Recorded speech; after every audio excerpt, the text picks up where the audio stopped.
Hello दोस्तों। आज हम कक्षा 10 विज्ञान के पहले लेसन जो कि है आपका रासायनिक अभिक्रिया एवं समीकरण, क्योंकि क्या है आपका रासायनिक अभिक्रिया एवं समीकरण, जिसे इंग्लिश में कहते हैं केमिकल रिएक्शन एंड इक्वेशन, इसके बारे में पढ़ाएंगे। यह विज्ञान का आपका पहला चैप्टर है और एक बहुत ही महत्वपूर्ण है विज्ञान की दृष्टि से, क्योंकि इसमें से 2 या 3 क्वेश्चन एग्जाम में पूछे जाते हैं। इस प्रकार से क्वेश्चन पूछे जाएंगे, जैसे कोई भी समीकरण दे दिया रहेगा, बोलेगा इसे संतुलित करिए, या तो इसमें का ऐसे क्वेश्चन पूछा जाता है कि अभिक्रिया दे देगा, रिएक्शन देगा आपको और पूछेगा ये कौन सी अभिक्रिया है, विस्थापन अभिक्रिया है, द्विस्थापन अभिक्रिया है। तो इन सबको कैसे आप पहचानेंगे और संतुलित करना कैसे सीखेंगे, तो इस चैप्टर में हम आपको यही पढ़ाएंगे। तो आइए इसको शुरू से स्टार्ट करते हैं, एकदम बेसिक से। तो रासायनिक अभिक्रिया एवं समीकरण लेसन नंबर 1 में सबसे पहला हेडिंग है आपका चेंज। सबसे पहला हेडिंग क्या है आपका? चेंज। चेंज को हिंदी में बोलते हैं परिवर्तन। तो परिवर्तन क्या होता है? बदलना। परिवर्तन क्या होता है?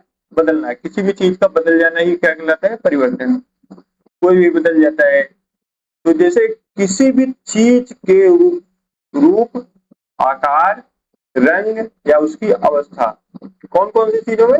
रूप में, आकार में, रंग में और अवस्था में अगर बदलाव आ रहा है तो उसको क्या बोलेंगे? चेंजेस, परिवर्तन बोला जाएगा। तो किसी भी वस्तु के रूप, आकार, रंग अथवा अवस्था में परिवर्तन को ही क्या कहलाता है? चेंजेस कहलाता है। तो चेंजेस दो प्रकार के होते हैं विज्ञान की भाषा में। चेंजेस कितने प्रकार के हैं? दो प्रकार के। एक तो है आपका फिजिकल चेंज। पहला क्या है आपका? Physical change. और दूसरा क्या है आपका? Chemical change.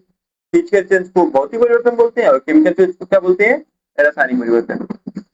भौतिक और रासायनिक परिवर्तन में अंतर क्या क्या होता है? कैसे पहचानेंगे कि यह क्रिया में भौतिक परिवर्तन हो रहा है या इस क्रिया में रासायनिक परिवर्तन हो रहा है? तो उसके भी कुछ पॉइंट है। जैसे भौतिक परिवर्तन में क्या है आपका? जिस परिवर्तन में नया पदार्थ नहीं बने। क्या पहला पॉइंट क्या है? इसमें नया पदार्थ न बने, केवल आकार में, रंग में, अवस्था में परिवर्तन आए। किसमें किसमें? आकार में, रंग में, अवस्था में अगर परिवर्तन हो रहा है तो कौन सी क्रिया होगी? भौतिक परिवर्तन होगा। कौन सा परिवर्तन होगा? भौतिक परिवर्तन होगा। जैसे पहला क्या है आपका? बर्फ से पानी का बनना और दूसरा है पानी से भाप का बनना। अच्छा, ये दोनों पे किस प्रकार के चेंजेस हो रहे हैं? बर्फ से पानी का बनना क्या हो रहा है? बर्फ एक बर्फ क्या होता है? ठोस अवस्था होता है। बर्फ किसमें होता है? ठोस में। और बदलता है किसमें है? पानी क्या होता है? द्रव में। अगर ये सॉलिड, यस से सॉलिड है, सॉलिड को ठोस बोलते हैं, ठीक है। और एल से हम लिक्विड बोलेंगे, ठीक है। लिक्विड को द्रव बोला जाता है।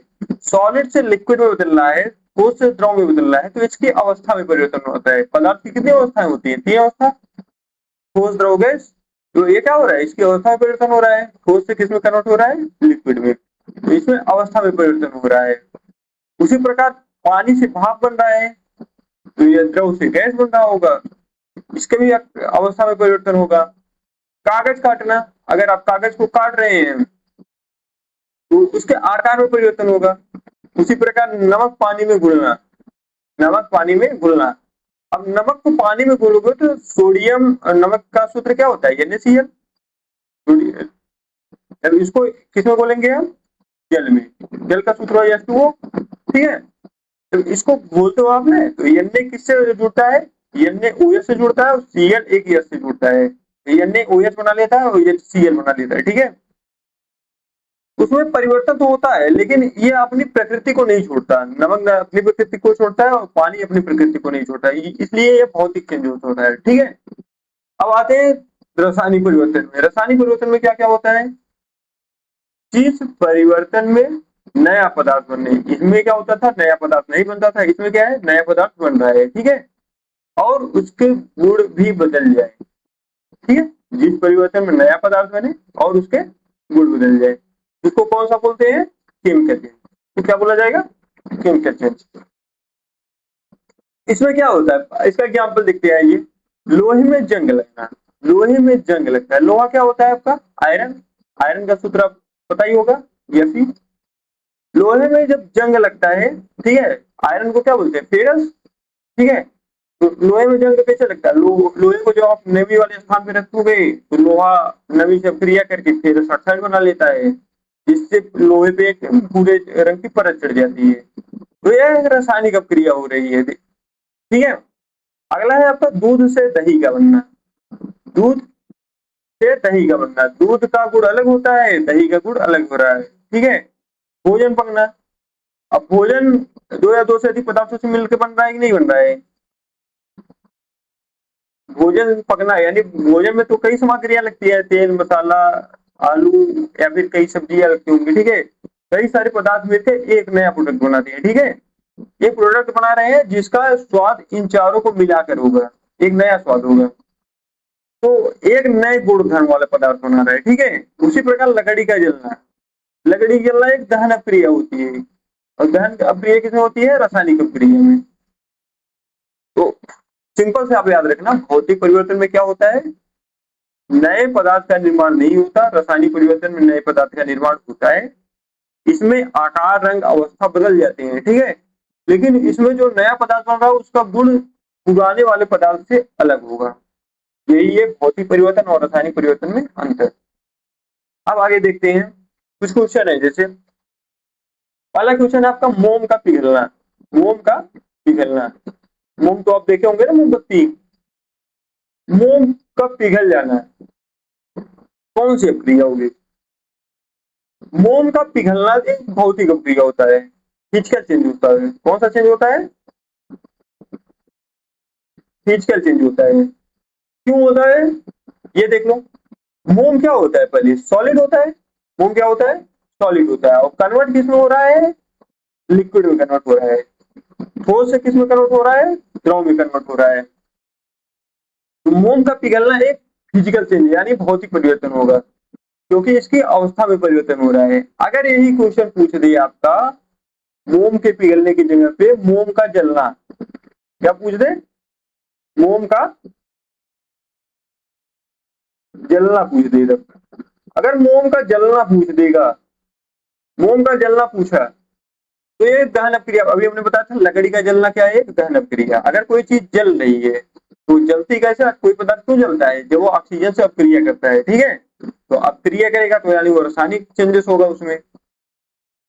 तो मोम का पिघलना पूछेगा तो भौतिक परिवर्तन, और मोम का जलना पूछ देगा तो रासायनिक परिवर्तन, ठीक है। इतना याद रखना।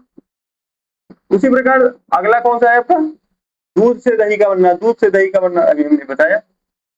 दूध से अगर दही बन रहा है तो उसका गुण अलग होगा। अगर गुण अलग हो रहा है तो वो केमिकल चेंज होगा। उसी प्रकार लोहे में जंग लगना, लोहा ऑक्सीजन से क्रिया कर रहा है तो लोहे में जंग लग रही है, फेरस ऑक्साइड बना रहा है।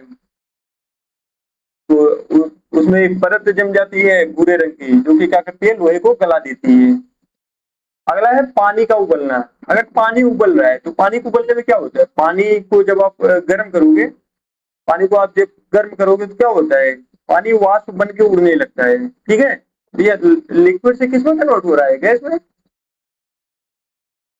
द्रव से किसमें कन्वर्ट हो रहा है? गैस में। तो इसमें किसमें परिवर्तन हो रहा है? अवस्था में परिवर्तन हो रहा है। तो ये क्या है आपका? Physical change. ये क्या है आपका? Physical change. ये क्या है आपका? केमिकल चेंज है। ये क्या है आपका? केमिकल चेंज है। और ये क्या आपका? फिजिकल चेंज है। समझ में आ गया ना? फिजिकल चेंज को केमिकल चेंज को कैसे पहचानेंगे, भौतिक परिवर्तन कैसे पहचानेंगे, रासायनिक परिवर्तन कैसे पहचानेंगे। अब आगे देखते हैं हम, रासायनिक अपक्रिया होती क्या है, ठीक है। केमिकल रिएक्शन क्या होता है? क्या केमिकल रिएक्शन होता क्या है? तो केमिकल रिएक्शन में क्या है? वह प्रक्रिया जिसमें दो या दो से अधिक पदार्थ आपस में क्रिया करके नए गुणधर्म वाले पदार्थ का निर्माण करते हैं, उसे क्या बोलते हैं भैया? रासायनिक अपक्रिया। क्या है इसमें? दो या दो से अधिक पदार्थ आपस में क्रिया करके एक नए गुणधर्म वाले पदार्थ का निर्माण कर रहे हैं। जब दो पदार्थ मिलेंगे, पदार्थ तो आपको मालूम होगा ना, जो स्थान गिरता है जिसमें द्रव्यमान होता है। तो आइए एक सा एग्जाम्पल देखते हैं। सबसे बढ़िया एग्जाम्पल है आपका जल। जल ही जीवन है।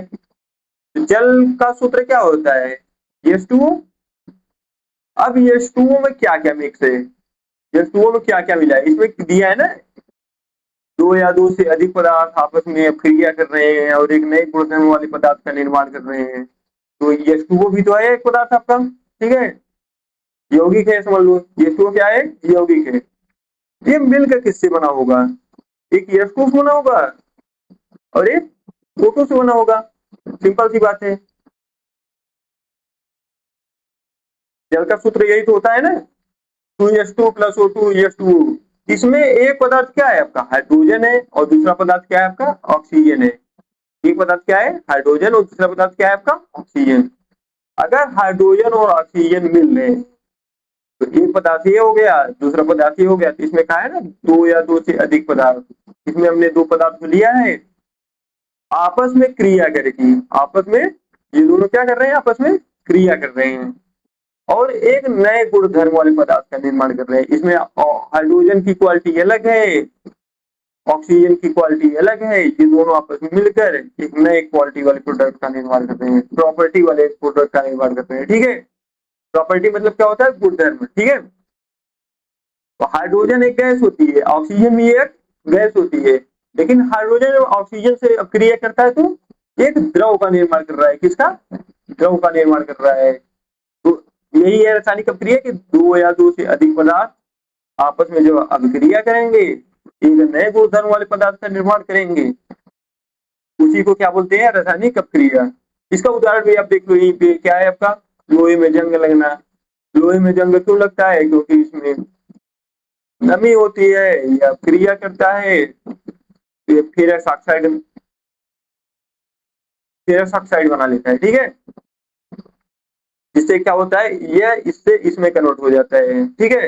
ये किसी भी विलयन में कोई भी रासायनिक क्रिया को किस प्रकार से पहचाना जा सकता है, तो हमने कुछ पॉइंट लिख रखे हैं उसका।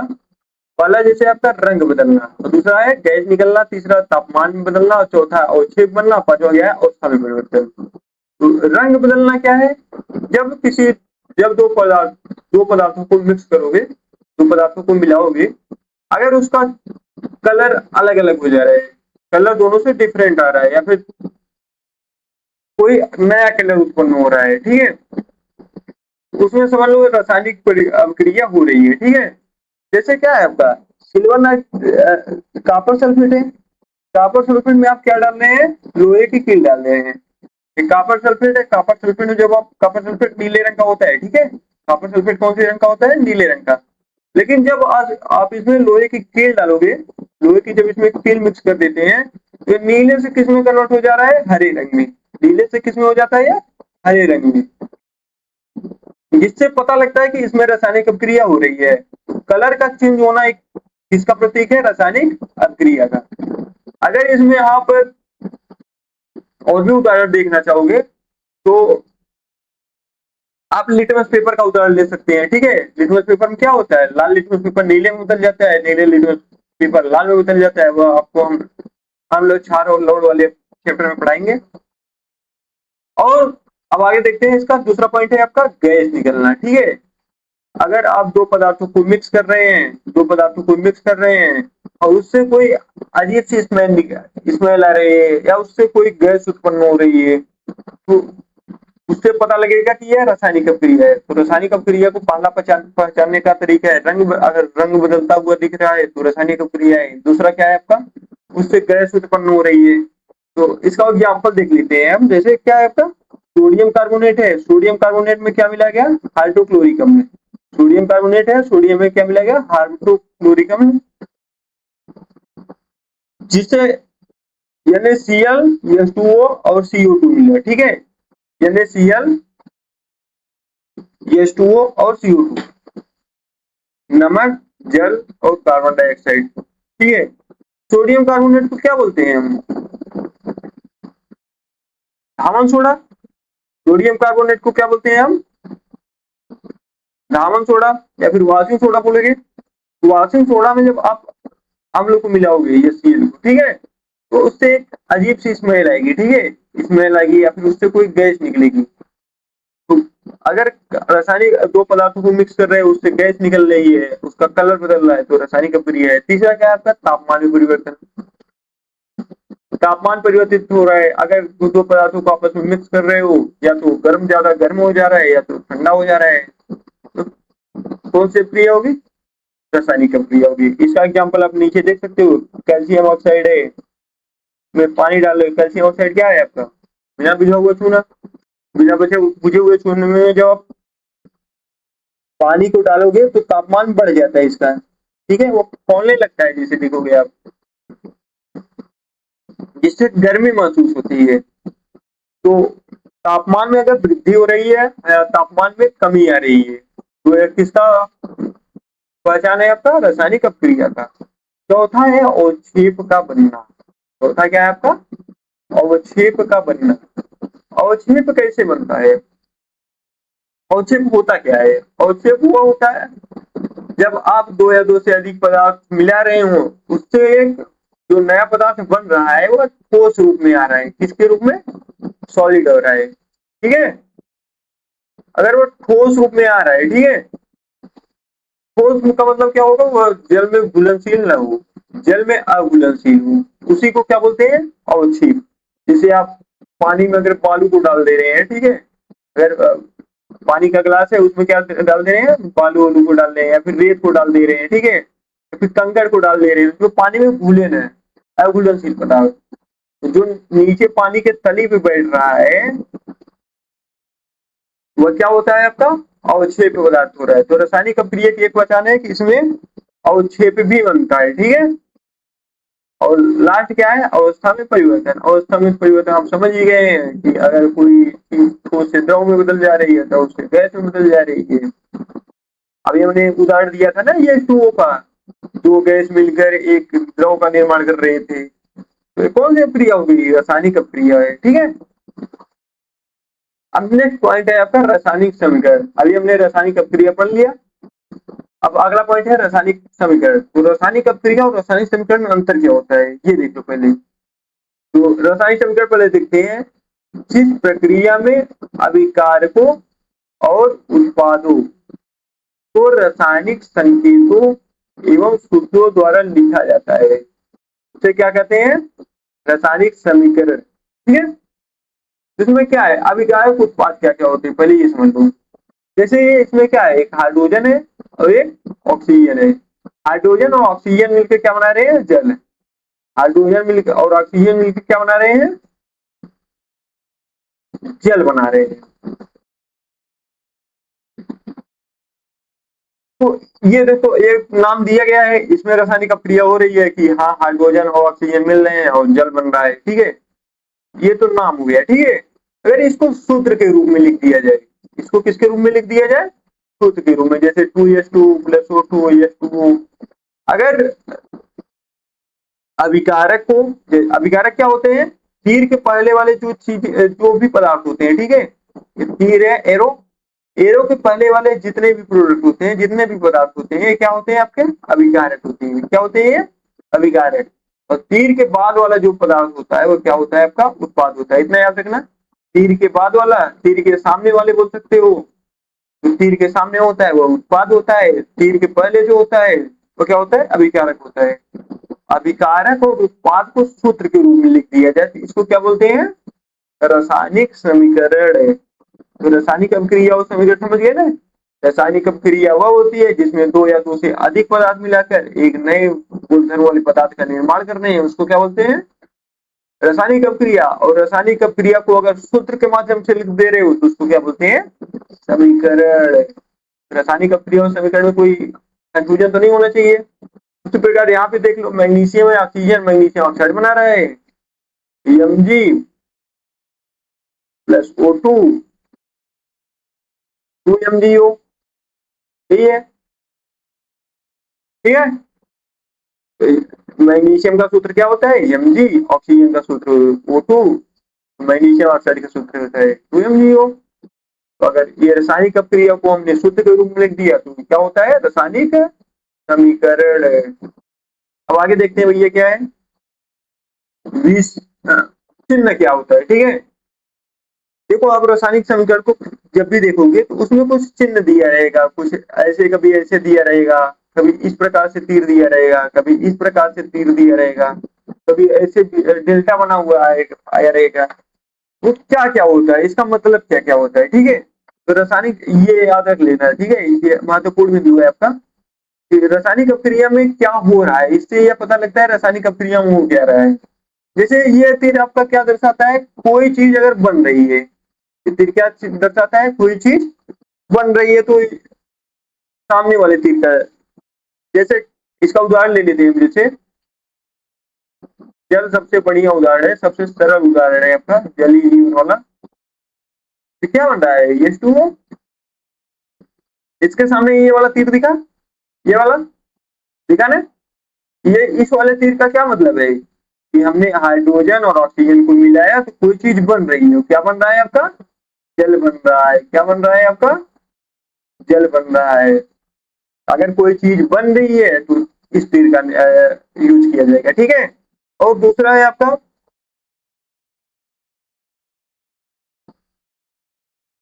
ये वाले तीर का ले लो आप, ठीक है। अगर कोई तीर इस प्रकार से, ठीक है, इस प्रकार से ऊपर की तरफ तीर दिया गया है, तो इसका मतलब क्या है, कोई इससे गैस निकल रही है, क्या, अगर इस प्रकार से तीर दिया गया है ऊपर की तरफ, इसका मतलब होता है कि रासायनिक समीकरण में या फिर रासायनिक अपक्रिया में कोई गैस बाहर निकल रही है। तो इसका उदाहरण हम देख लेते हैं, जैसे क्या है आपका जेडेएन, जेडेएन को क्या बोलते हैं हिंदी में, इसका नाम क्या है आपका, जिंक होता है। और क्या बोला है, ये सी है, ठीक है। तो क्या बनता है आपका जेडेएन जिसे क्या बोलते हैं जिंक क्लोराइड, प्लस क्या होता है ऑक्सी, हाइड्रोजन बाहर निकलता है, क्या होता है हाइड्रोजन बाहर निकलता है। इस प्रकार से एरो आएगा उसके सामने, ठीक है, इस प्रकार से। तो अगर ऊपर की तरफ एरो है तो मतलब इसका क्या है, हाइड्रोजन क्या है, गैस है, हाइड्रोजन क्या है, गैस है। अगर गैस बाहर की तरफ ऊपर निकल रही है, रासायनिक गैस बाहर निकल रही है, तो ऊपर वाले एरो पर चिन्ह आएगा। अब तीसरा है आपका डाउन एरो, इस वाले तीर का मतलब क्या होता है, इस वाले तीर का मतलब होता है अवक्षेप का बनना। अवक्षेप तो हमने बता दिया, अघुलनशील पदार्थ जो कि किसी भी विलयन में घुले न, विलयन के नीचे वाले तली पे जाके बैठ जाए। इसका देख लेते हैं एग्जाम्पल हम, जैसे AgNO3 है, AgNO3 को क्या बोलते हैं, सिल्वर नाइट्रेट, सिल्वर नाइट्रेट को किससे क्रिया कराया गया, सोडियम क्लोराइड से, सोडियम क्लोराइड को क्या बोलते हैं, नमक। तो AgNO3 को सिल्वर नाइट्रेट की क्रिया कराया गया, क्या बना, AgCN, इसे क्या बोलेंगे, सिल्वर क्लोराइड। और क्या बना, NaNO3, NaNO3, इसे सोडियम नाइट्रेट बोला गया। ये जो AgCl देख रहे हो ना आप, AgCl एक ठोस होता है, AgCl क्या होता है, ठोस होता है। ये क्या करता है, जैसे विलियन है, विलियन के तली पे जाके क्या करेगा, ये बैठ जाएगा, ठीक है, विलियन के तली पे जाके क्या करेगा, बैठ जाएगा। उसी प्रकार से लास्ट में क्या है आपका, ये वाले चिन्ह, इसको क्या बोलते हैं, डेल्टा, इसको क्या बोलते हैं, डेल्टा। तो डेल्टा का मतलब क्या होता है, अगर किसी भी चीज में उष्मा दी जा रही हो, क्या दिया जा रहा है, वो उष्मा, उष्मा का मतलब क्या होता है, गर्म, उसमें गर्मी दी जा रही हो, उसको गर्म किया जा रहा हो, ठीक है। इसका उदाहरण देख लेते हैं, CaCO3 में ऊर्जा उष्मा दी गई, कैल्शियम ऑक्साइड, और क्या बनाता है, CO2। इसमें क्या हुआ, इसमें उष्मा दी गई तो जिससे कैल्शियम ऑक्साइड और CO2 में टूट गया, ठीक है। तो चिन्ह का मतलब समझ में आ गया ना, इस वाले चिन्ह का मतलब कोई भी पदार्थ बन रहा है, और ऊपर वाले तीर का मतलब है कोई भी गैस बाहर निकल रही है, नीचे वाले तीर का मतलब है कोई अवक्षेप पदार्थ बन रहा है, और डेल्टा का मतलब क्या होता है, उसमें उष्मा दी जा रही हो, ठीक है।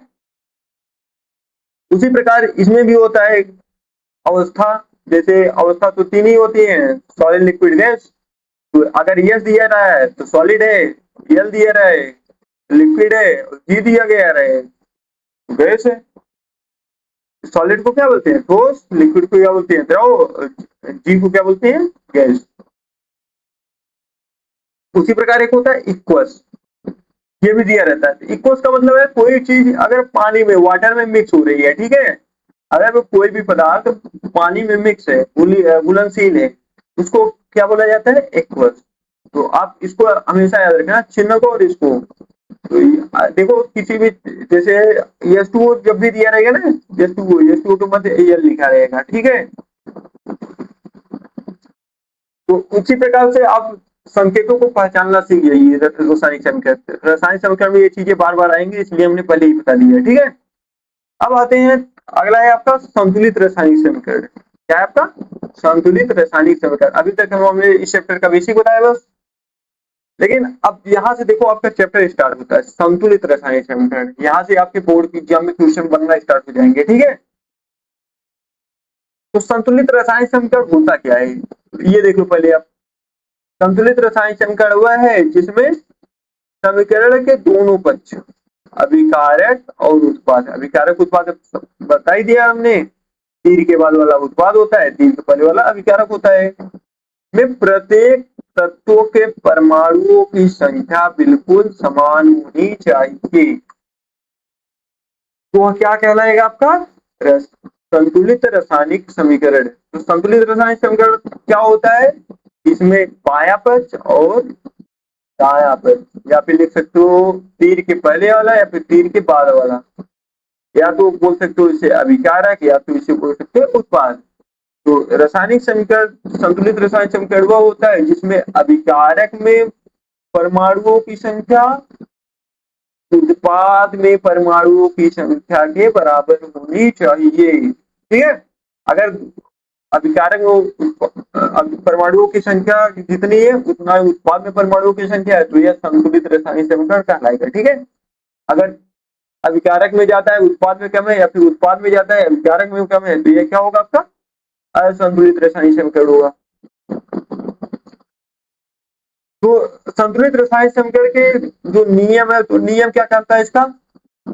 यह द्रव्यमान संरक्षण के नियम पे कार्य करता है। तो द्रव्यमान संरक्षण का नियम यही कहता है कि किसी भी रासायनिक अभिक्रिया में द्रव्यमान का न तो निर्माण होता है और न ही नष्ट होता है। इससे अभिक्रिया के पहले और बाद में तत्वों का कुल भार समान होना चाहिए। यही बोला गया है कि अभिक्रिया के पहले और क्रिया के बाद में भी जो इधर तत्व है और इधर जो तत्व है उनकी संख्या समान होनी चाहिए। तो ये क्या कहलाएगा? आपका संतुलित रासायनिक समीकरण। संतुलित रासायनिक समीकरण सिंपल सी बात है, अभिकारक में परमाणु की संख्या उत्पाद में परमाणु की संख्या के बराबर है, तो क्या कहलाएगा? आपका संतुलित रासायनिक समीकरण। इसका एक एग्जाम्पल अभी तक हमने लिया था, जल का लिया था। जल का देख लो, H2 क्या बना? H2, ठीक है। अब देखो संतुलित रासायनिक समीकरण कब कहलाएगा? जब यहाँ पे जितने परमाणु है उतने परमाणु यहाँ पे भी अगर होंगे तो ये रासायनिक समीकरण संतुलित होगा। अगर इसमें ज्यादा है इसमें कम है तो असंतुलित होगा, या फिर इसमें ज्यादा है और इसमें क्या है आपका? कम है, तो ये क्या होगा? असंतुलित होगा। चलिए हम गिनते हैं इसमें। इसमें क्या है आपका? H2 कितनी बार है? हाइड्रोजन कितनी बार है? 2 बार है। और ऑक्सीजन कितनी बार है यहाँ पे? 2 बार है, ठीक है। तो हाइड्रोजन में परमाणु की संख्या 2 है, ऑक्सीजन में परमाणु की संख्या 2 है, ठीक है।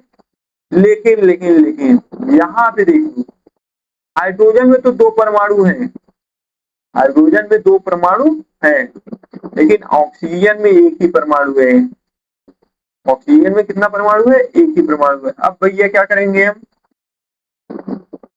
तो अभी तक तो क्या हुआ? ये समीकरण क्या है? असंतुलित है। ये समीकरण क्या हो गया आपका? असंतुलित हो गया कि नहीं हो गया? क्योंकि इधर कम है इधर ज्यादा है।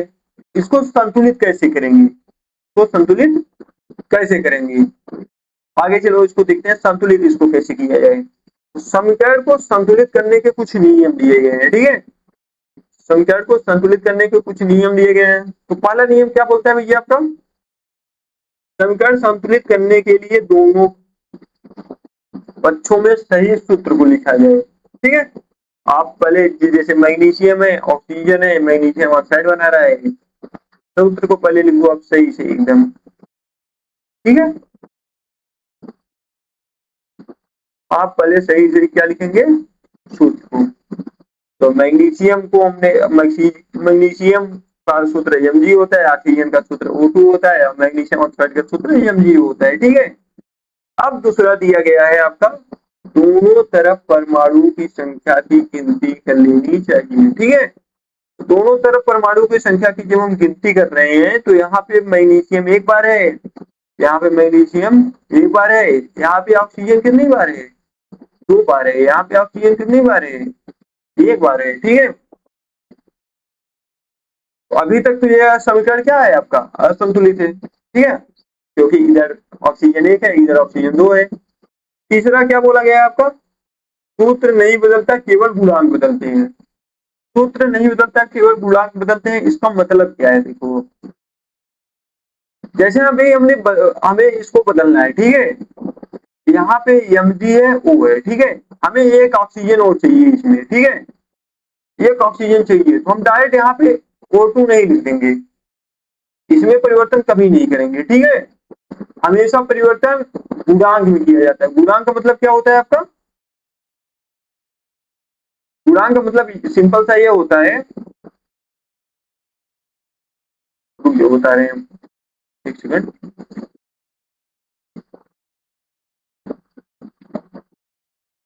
गुणांक का मतलब ये होता है कि जैसे Mg है, O है, अगर हमें दो ऑक्सीजन चाहिए, कितना चाहिए हमें, दो ऑक्सीजन चाहिए, तो इसमें क्या करेंगे, हम यहाँ पे O2 को नहीं लिखेंगे, ऐसे नहीं लिखेंगे, यहाँ पे लिखेंगे Mg O और यहाँ पे दो लगाएंगे। यह होता है गुणांक आपका, यह होता है आपका गुणांक। ये कि नहीं कि उसके सूत्र में परिवर्तन कर रहे हो आप। ठीक है, उसी प्रकार जैसे हाइड्रोजन है, ऑक्सीजन है, दोनों आपस में मिले तो जल बन गया। ठीक है, अब जब इसको गिनोगे तो इसमें एक ऑक्सीजन फिर कम आ रहा है। ठीक है, तो इसमें इसको ओ की तरफ O2 नहीं लिख देंगे, डायरेक्ट क्या लिखेंगे, कैसे परिवर्तन करेंगे, इसके गुणांक में हमेशा परिवर्तन किया जाता है। कहाँ पे परिवर्तन किया जाता है, गुणांक में। तो गुणांक में परिवर्तन किस प्रकार से होता है ये देखिए आप, जैसे आपका मैग्नीशियम है, मैग्नीशियम सूत्र Mg है, ऑक्सीजन का सूत्र O2 है, Mg O2। अब इसको कैसे सॉल्व करेंगे हम, ये देख लो आप, O2 नहीं रहेगा, सॉरी,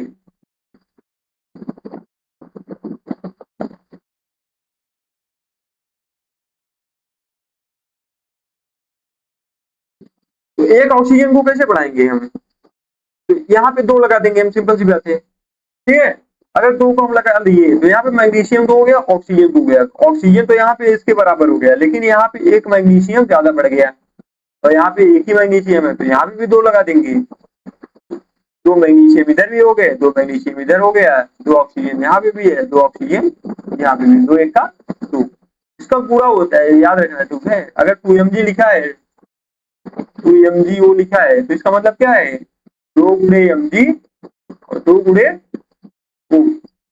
ठीक है, 2Mg को करोगे तो दो बार Mg हो जाएगा। ठीक है, और दो गुणे O करोगे तो दो ऑक्सीजन हो जाएगा।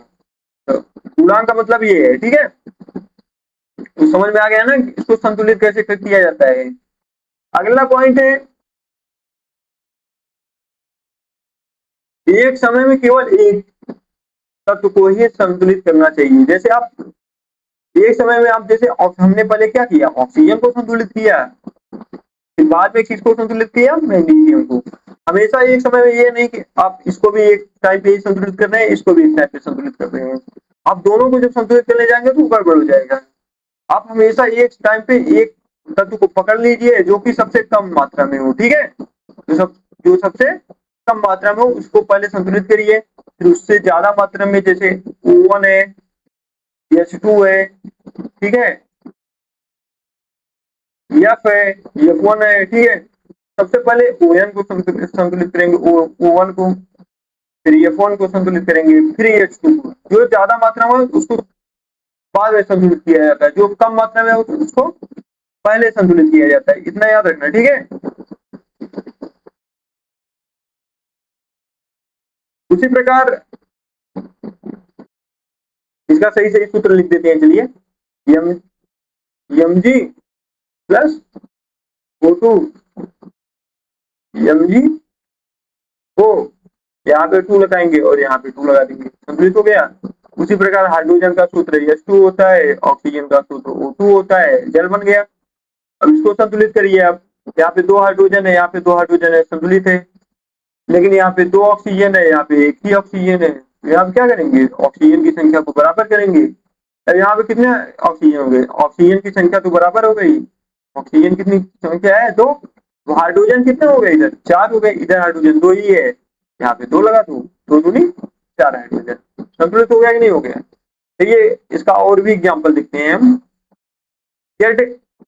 जैसे आपका जिंक और हाइड्रोक्लोरिक अम्ल, क्या आपका जिंक है, तो जिंक का सूत्र क्या होता है, Zn प्लस हाइड्रोक्लोरिक अम्ल का सूत्र क्या होता है, HCl। क्या बनता है आपका, जिंक क्लोराइड बनता है, ठीक है।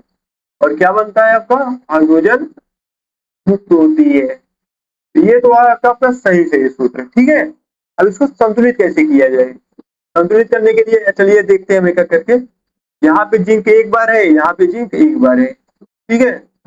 जिंक तो दोनों तरफ बराबर है। अब देखिए यहाँ पे हाइड्रोजन एक बार है, यहाँ पे हाइड्रोजन 2 बार है, यानी एक हाइड्रोजन की यहाँ पे कमी है। उसी प्रकार क्लोरीन यहाँ पे एक बार है, यहाँ पे क्लोरीन 2 बार है, तो क्लोरीन की भी एक कमी है, ठीक है। तो अब यहाँ पे अगर 2 लगा देंगे, ठीक है, क्योंकि यहाँ पे एक हाइड्रोजन की कमी है और एक क्लोरीन की कमी है, तो अगर 2 लगा दिए तो 2 हाइड्रोजन हो गया, 2 क्लोरीन हो गया, 2 हाइड्रोजन 2 क्लोरीन, बराबर हो गया ना दोनों पक्ष। एक जिंक, एक zinc, 2 hydrogen, 2 hydrogen, 2 chlorine, 2 chlorine, आ गया समझ में। तो हमेशा पूर्णांक में परिवर्तन होगा, कभी भी सूत्र में परिवर्तन मत करना, ठीक है। अब आगे देखते हैं, जैसे एक है आपका Mg है और O2 है। Mg को क्या बोलते हैं, मैग्नीशियम, और O2 को क्या बोलते हैं, ऑक्सीजन। और क्या बना है दोनों मिलके 2MgO, क्या बना है आपका 2MgO। मैंने देखो दोनों तरफ परमाणु की संख्या बराबर है या फिर नहीं है, ये देख लो पहले आप। इधर मैग्नीशियम की संख्या कितनी है, Mg कितना है, यहाँ पे 2 है, और ऑक्सीजन कितना है, 2 है। और इधर ऑक्सीजन तो 2 बराबर है, लेकिन मैग्नीशियम कितनी बार है, एक ही बार है। अगर यहाँ पे अगर हम 2 लगा देंगे तो बराबर हो जाएगा, 2 मैग्नीशियम हो गया, 2 मैग्नीशियम हो गया, 2 ऑक्सीजन हो गया, 2 ऑक्सीजन हो गया, बराबर है ना दोनों। का सूत्र क्या लिखा जाएगा, 2MgO plus 2Mg plus O2, क्या लिखा जाएगा 2MgO, बराबर हो गया ना। अब खुद से देखिए, पॉज करके आप खुद सॉल्व करिएगा इसे।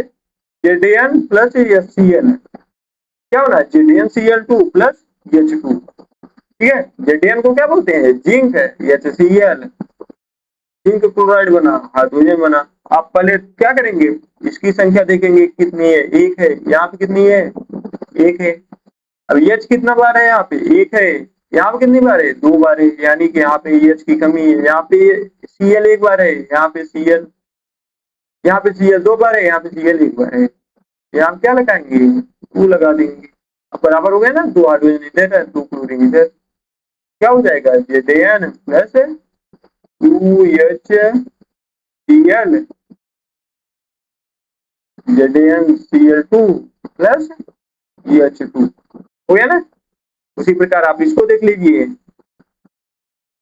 2C2H6 प्लस C1O2, क्या बना, कार्बन डाइऑक्साइड और जल बना। अब इसमें देखो, अब कार्बन की संख्या इस तरफ कितनी है, 3 अभिकारक में कार्बन की संख्या कितनी है, 2 दूनी 4, और यहाँ कार्बन की संख्या कितनी है, एक बार है, ठीक है। हाइड्रोजन को देख लो आप, हाइड्रोजन कितने बार है, यहाँ पे 6 दूनी 12 बार है, यहाँ पे हाइड्रोजन कितनी बार है, 6 दूनी 12। हाइड्रोजन तो आपका बराबर है, हाइड्रोजन बराबर है। अब ऑक्सीजन देख लो, यहाँ पे कितनी बार है, 7 दूनी 14, यहाँ पे कितनी बार है, 6 और 2 8।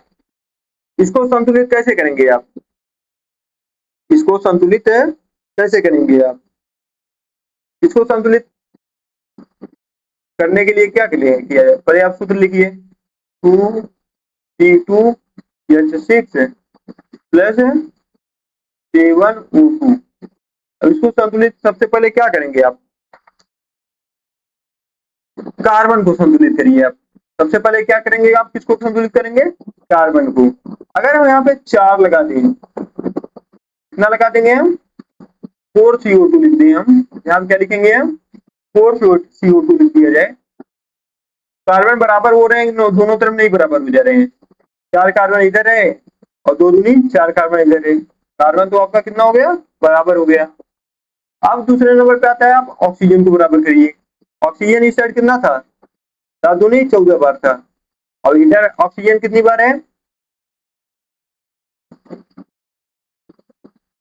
1 6 और 2 चौके 8, 8 6 कितना हो जाएगा? 14। ऑक्सीजन की संख्या बराबर हो गई। उसके बाद तीसरे नंबर पे क्या है आपका?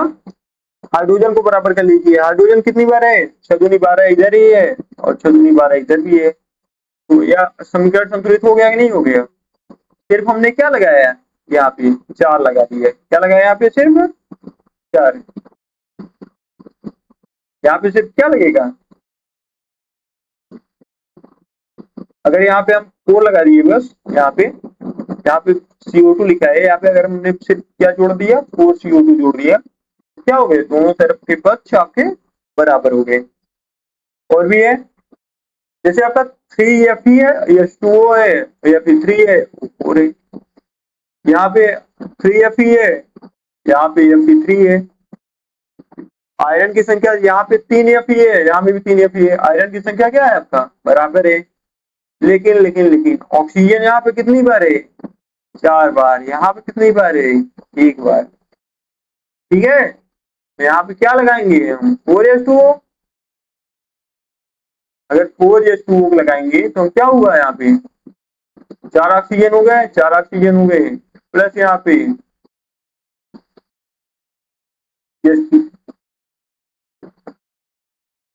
उसके बाद En2 यानी H2 है, इसको आप सॉल्व करेंगे और कमेंट बॉक्स में लिख दीजिएगा। ठीक है, तो इस लेक्चर में बस इतना ही रखते हैं। ठीक है, अगले लेक्चर में हम आपको रासायनिक समीकरण के कौन कौन से भाग हैं इसके बारे में पढ़ाएंगे कि संयोजन क्रिया क्या होती है, वियोजन क्रिया क्या होती है, विस्थापन क्रिया क्या होती है, द्विस्थापन क्रिया क्या होती है, इसका परिभाषा क्या होता है, इसके उदाहरण क्या होते हैं, अगले लेक्चर में आपको बताएंगे। तब तक के लिए